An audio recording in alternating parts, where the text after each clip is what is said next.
दिखाओ traffic guard अपना। ऐसे हीरो बन रहे हैं आप लोग। मैडम अब जाएं, आप काबिल एहतराम हैं, जो चीज़ आप पूछ के जाएंगे वो होगी, अदरवाइज ऐसे बस डेट से इतनी बात आप ज़्यादा मैं इधर मौजूद हूँ, मैं मौजूद हूँ इस इलाके का, तो मौजूद। ठीक है, वो हमें रिटर्न दें कि ये हमारी आएगी चीज़, फिर हम देखते हैं। इस तरह नहीं आने दें, नहीं चेक करके इस तरह। आपकी सारी चीज़ें पहुँच चुकी हैं, एक्स्ट्रा चीज़ों की आपको जरूरत नहीं है। नहीं हमें जरूरत। मैडम आप इस तरह इंटरेक्ट न करें पुलिस के साथ बार। आप एक प्लान के साथ हमारे साथ इंटरेक्शन कर रही हैं, प्लान के तहत आप पुलिस के साथ इस तरह कर रही हैं, बार बार आके कर रही हैं। खवातीन होने का नाजायज फायदा ना उठाएं, हमें अपना काम करना है। आप चलें प्लीज डिस्ट्रिक्ट पे, आप हमारे साथ मजीद मत करें, आप मजीद तक करें, आप चलें, आप ओवर न करें। मैडम आपकी वीडियो बन गई, जो आपको शौक था ना वीडियो बनाने का, वो आपने वीडियो बनवा ली है।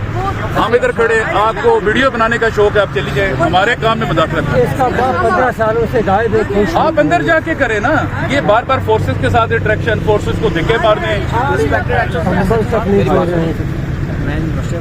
यार आप चले, मेरी बात सुनो, मैं हर किसी की बात आप अपना जाके पुलिस के साथ आपको वीडियो बनाने का शौक है, आप छोटे भाई चले, आप चलें प्लीज, आप प्लीज चलें, ये चलें, आप मुझे तरीका ना आप अंदर चले, तुम्हें ज्यादा शौक हुआ तो मेरे पास आ जाओ, मैं आपके पास आ जाता हूँ। तुम चलो यार, चलो जाओ।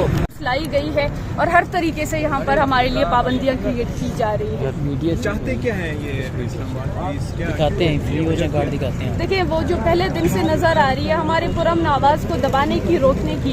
इसके अलावा हमें जो है आगे जाने से रोक दिया गया था।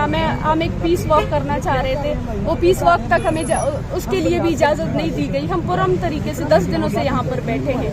इसके अलावा और क्या मकसद, वो हमें कह रहे हैं कि आप लोग किस एजेंडे के तहत आए हैं, आप लोगों को वीडियोज बनानी है। हम जो है वीडियोस बनाने के लिए और बहुत सही जगह हैं। इस्लामाबाद प्रेस क्लब के सामने इस सर्दी में किसी को शौक नहीं है कि यहाँ पर आके इन लोगों से बहस करें।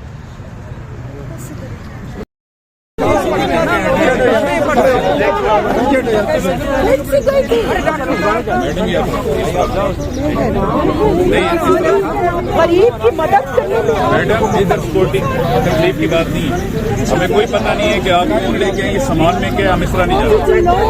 आप लेके जाए नहीं वो असल में मरे चाहते हैं कि मर जाए, असल में ये मारना चाहते हैं, ये हुकूमत मारना चाहती है। आप इस तरह की बातें न करें मैडम, मैं क्यों न करूं? आप इजाजत लेके आए, इस तरह की हमारे काम में मुदाखलत न करें, लेके जाए। आप अपने काम से काम रखें।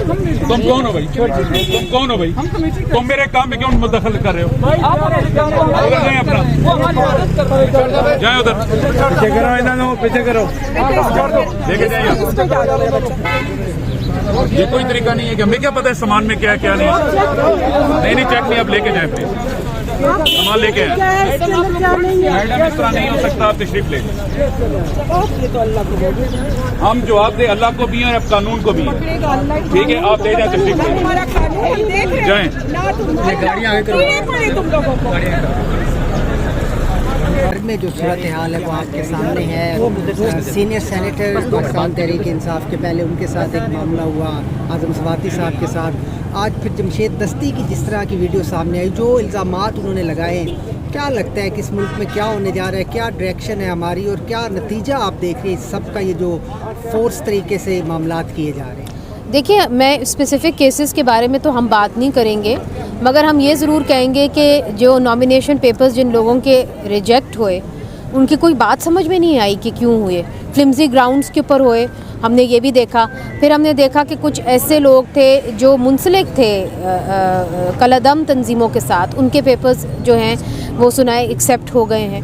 जो नॉमिनेशन पेपर्स जिस तरीके से बड़े पैमाने के ऊपर रिजेक्ट हो रहे हैं, उससे तो ये वाज़ेह हो गया है कि सिस्टमैटिक डिसमेंबरमेंट जो है एक सियासी जमात की हवाले से ये सोचा हुआ है कि उसकी करी जाएगी, उसको तोड़ फोड़ का निशाना बनाया जाएगा। तो अगर इस तरीके से आप इलेक्शन करना चाहते हैं तो लोग फिर उस इलेक्शन के ऊपर सवालिया निशान तो उठाएंगे।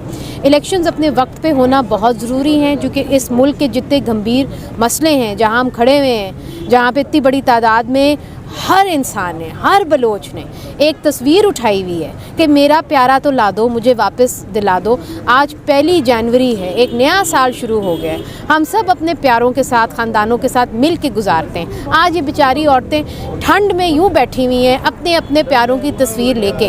ये कहाँ का इंसाफ है? ये कौन, किस तरह का एक जो होता है जालिम रियासत इस तरह के काम करती है? तो एक रियासत ही अपने ही बच्चों के ऊपर इतना जुल्म करे, ये कहाँ का इंसाफ है? सियासतदानों को इसको देखना चाहिए, इसको अपने मंशूर का हिस्सा बनाना चाहिए जो वो मंशूर तश्कील दे रहे हैं, और लोगों के जो मसाइल हैं उनको ख़त्म करना चाहिए। और ऐसी रियासत जिसके अंदर ऐसे अनासर हैं जो लोगों को उठा ले जाते हैं और पता नहीं हमें चलता कि वो कहाँ गए, आसमान खा गया, ज़मीन निकल गई, कहाँ गए, उस तरह के अनासर के ऊपर जो है उसको क्रिमिनलाइज़ करना चाहिए। मैम कहिएगा, आपकी वालदा मरहूमा इंसानी हकूक़ के हवाले से उनकी बहुत बड़ी खिदमत रही हैं। आप भी इंसानी हकूक़ के मामले में बड़ा खुल के बोलती हैं। हमने देखा कि यहाँ पर कुछ टीवी एंकर्स आई और उन्होंने इस सारे मामले को, स्पेशली इस बलोच यकजहती काउंसिल के इस सारे एहतजाज को, इसे सबूताज करने की कोशिश की। बतौर सहाफ़ी किस तरह से देखती हैं मीडिया की जानिब से जब ये रवैया बलोचों के साथ इख्तियार किया जाता है? देखिए, फिर से मैं किसी स्पेसिफ़िक इंसान के बारे में तो नहीं बात करना चाहती, मगर एक चीज़ मैं ज़रूर कहूँगी कि इस इशू को आप जो है कंफ्यूज ना करें, आप एक गलत नैरेटिव ना बनाएं। चलें, कह देते हैं, जब आप कहते हैं कि ये सारे दहशतगर्द थे, अगर इनमें से एक कोई दहशतगर्द था भी तो फिर कानून क्या कहता है? कानून कहता है कि उसको गायब कर दो। कानून ये नहीं कहता। कानून कहता है कि उसको आप अदालत के अंदर पेश करें। तो आप क्यों नहीं अदालत के अंदर पेश करते? अगर उसने कोई जुर्म किया है तो वहाँ पे साबित हो जाएगा और एक जो ड्यू प्रोसेस है उसको मिल जाएगा, और अगर उसने कोई जुर्म यकीनी तौर पे किया उसको उसकी सज़ा भी मिलेगी। तो फिर आप गायब इसीलिए करते हैं ना, क्योंकि आपके पास एविडेंस नहीं होती। यही वजह है ना कि आप उनको अदालतों में नहीं लाना चाहते। तो ये इस तरह का नैरेटिव दे के लोगों को कन्फ्यूज़ मत करें। और चूँकि वो बलोच हैं तो आप ये कह रहे हैं कि जी वो पहाड़ों में चले जाते हैं। आप क्या करना चाह रहे हैं पाकिस्तान के अंदर? आप पाकिस्तान के अंदर ऐसे ग्रीवेंसेस को आप और डीपन करना चाह रहे हैं, हम इसकी मजम्मत करते हैं। ये बात दुरुस्त नहीं है। राइट एक्टिविस्ट है और मुनज़्ज़म तरीके से आपकी एक तहरीक काम करती है, तो आपको क्या वजूहत नज़र आती है कि मुक़्तदर हल्के इस कदर घबराहट का शिकार क्यों है कि वो यहाँ पर भी इनको अप्रोच करने की बजाय इन पर शबो सितम करते हैं, इनको ज़दोकोब किया जाता है? बलोचिस्तान में मिसिंग पर्सनस का मामला है, तो क्यों मुक़्तदर हल्के इस कदर बुखलाहट का शिकार है? मुक़्तदर हल्के इस कदर बुखलाहट का इसलिए शिकार हैं क्योंकि उनके पास कोई सलूशन नहीं है इस मामले का। ये तो वाज़े हो गया है।